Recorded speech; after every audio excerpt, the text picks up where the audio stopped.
역대상 5장 1절에서 6장 81절까지 말씀을 살펴보도록 하겠습니다. 5장은 요단 동편에 자리한 루벤, 갓, 므낫세 반지파의 족보와 하나님께서 주신 자손과 기업의 축복과 심판을 언급하며 하나님에 대한 신뢰와 순종을 유도합니다. 6장은 레위 지파의 족보와 흩어져 살았던 성읍을 소개하며 제사장직 회복의 염원함과 동시에 이스라엘이 하나님의 거룩한 백성이 되는 부르심을 받았음을 일깨웁니다. 1절에서 10절은 이스라엘 자손 루벤 지파입니다.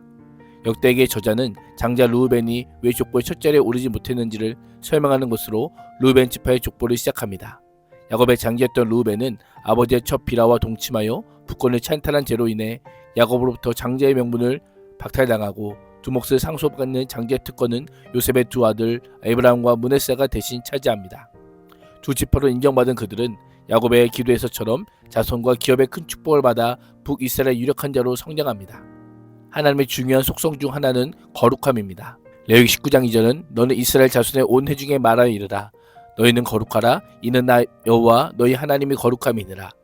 하나님께서는 하나님의 백성들에게도 거룩할 것을 명령하십니다. 르벤은 장자로서 가문과 가정을 잘 지키며 영적 유산을 이어가야 하는 중요한 역할을 해야 했지만 거룩함을 범하며 불순종하자 장자의 명분과 특권을 상실하였습니다. 이러한 결과는 죄가 단순히 개인적인 잘못이 아님을 보여줍니다. 하나님 앞에서의 불순종이 공동체 전체에 미치는 영향이 어떠한지를 잘 보여줍니다.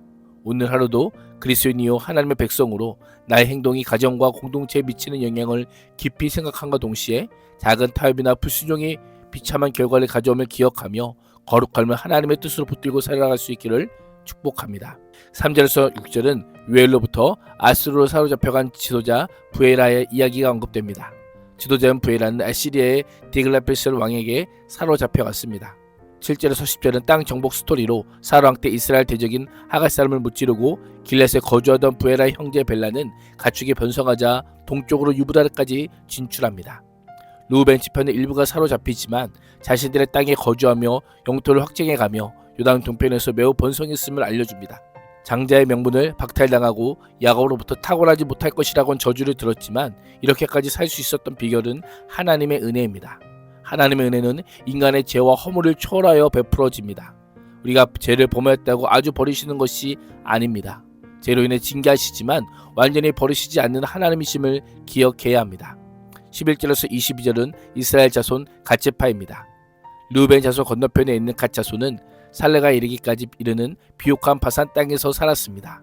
갓 지파는 부스의 7대 손 아비하일의 7 아들을 통해 번성했고 지도자들을 배출했습니다. 아이 집안은 바산 길르앗과 샤론의 목초지까지 진출했습니다. 역대기 저자는 그 족보가 유다 왕 요담의 때와 이스라엘 왕 여로보암 2세 때 기록된 것임을 밝히고 있습니다. 18절에서 22절에서 역대기 저자는 요단 동편의 르우벤, 갓, 므낫세 반지파의 원정을 언급하며 하나님의 결정에 의한 원정이었음을 밝힙니다. 하갈 동맹군과 맞선 세 지파의 용사들은 하나님을 의지할 때 승리를 경험했음을 언급합니다. 그들은 하나님께 부르짖고 하나님께서 그들의 간구를 들으셨기 때문입니다. 전쟁에서 중요한 요소는 군 세력이나 전략이 아니라 하나님을 의지하는 것입니다.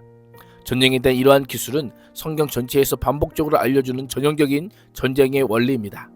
우리의 영적인 승리는 강한 군대나 전략 때문이 아니라 하나님을 신뢰할 때 이루어지는 것임을 잊지 말아야 합니다.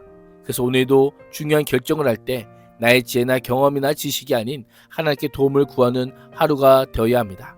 하나님을 구하는 자에게를 인도하시며 의지할 때 승리를 주시는 우리 아버지이십니다. 23절에서 26절은 이스라엘 자손 므낫세 반지파입니다. 므낫세 반지파의 번성과 함께 용감하고 유명한 족장을 배출했음을 언급합니다. 25절과 26절은 요단 동편 연합체의 죄와 하나님의 심판을 소개합니다. 제목은 우상 숭배입니다. 하나님께서 데일라필렛의 3세를 움직여 동편 지파들을 이방 땅으로 추방하십니다. 역대기 저자는 구원성과과 대조하며 포로기 이후 백성들의 불순종을 경고하고 심판받은 때에라도 하나님께 돌아가야 함을 일깨웁니다. 그렇습니다. 하나님께 돌아오는 것이 은혜요, 회개는 하나님의 은혜를 누리기 위한 첫걸음입니다. 하나님께서 우리를 찢으셨으나 다시 낫게 하시고 우리에게 상처를 입히셨으나 싸매어 주실 것이며 살리시고 일으켜 주실 것입니다.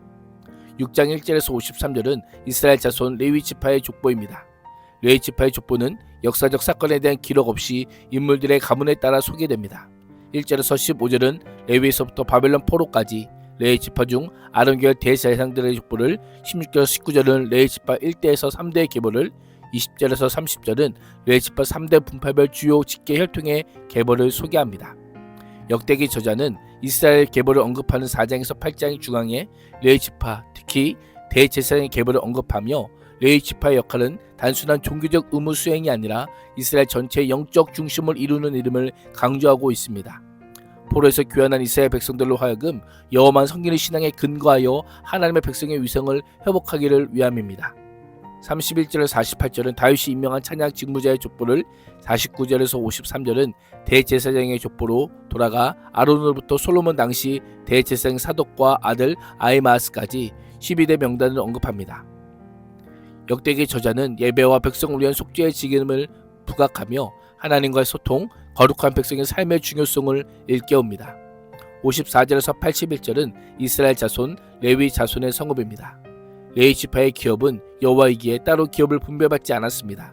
대신 거주할 성읍과 목초지를 얻었고 백성들이 하나님께 드린 화제물과 11조를 보수로 받았습니다. 레위 자손의 생계는 전적으로 하나님을 의존해야 됐고 백성들이 하나님께 철저히 순종해야 가능했습니다. 54절에서 60절은 아론 자손이 받은 13개의 성읍을, 61절에서 63절은 성읍을 준 지파와 성읍의 수를, 66절에서 70절은 그앗의 나머지 자손이 받은 10성읍을, 71절에서 76절은 게르손 자손이 받은 13개의 성읍을, 77절에서 81절은 무라리 자손이 받은 12개의 성읍을 언급합니다. 우리 또한 레위 지파처럼 하나님의 기업으로 삼고 하나님의 뜻을 따라 살아야 합니다. 세상의 가치가 아닌 하나님을 내 삶의 우선 가치로 둘 때 하나님과의 관계가 늘 화목할 수 있음을 기억해야 합니다. 오늘도 불순종의 결과가 어떠한지를 기억하며 오직 하나님 한 분을 의지하고 신뢰함으로 참된 승리와 회복을 경험하는 복된 인생이 될 수 있기를 주님의 이름으로 축복합니다. 기도하겠습니다. 하나님, 세상의 힘이 아니라 오직 하나님을 신뢰할 때 참된 승리와 회복이 이루어짐을 믿고 선포하는 삶을 살게 하여 주옵소서. 예수님의 이름으로 기도합니다. 아멘.